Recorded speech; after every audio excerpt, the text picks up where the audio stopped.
Using the hierarchy to solve problems. The chief executive of a computer maintenance organisation bumped into one of his engineers who had a problem.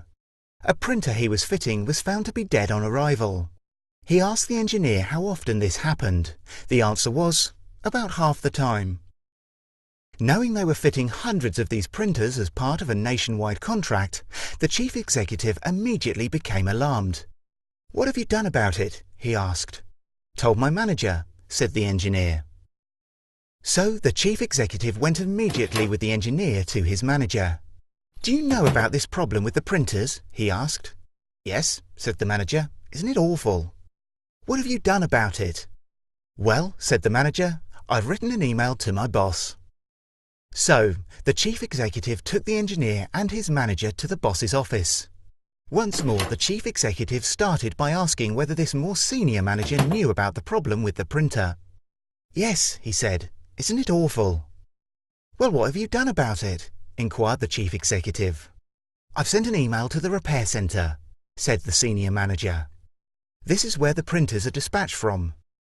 He said the repair centre had responded, claiming that it was not their problem, and sent statistics demonstrating the quality of the repair work done. "It was fine when it left us." Working through the hierarchy was not solving the problem. The chief executive observed, "As I went up the hierarchy, the only thing that changed was the size of the office."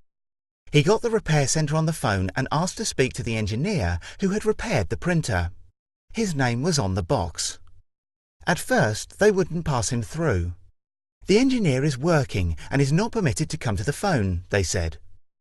When it was established that it was the chief executive calling, the engineer was found. He talked to the engineer and then put the two engineers together. Eventually, they discovered the cause of the problem. It was the packaging. In an attempt to save money, the repair centre was sending out printers in inadequate packaging. "Why do you suppose you have company cars?" the chief executive said to his managers.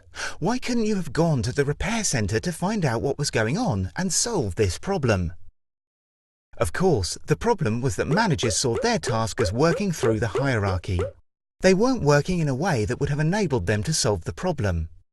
To jump down the hierarchy or into someone else's patch would be to disrespect the norms. We should be wary of using the hierarchy to solve problems.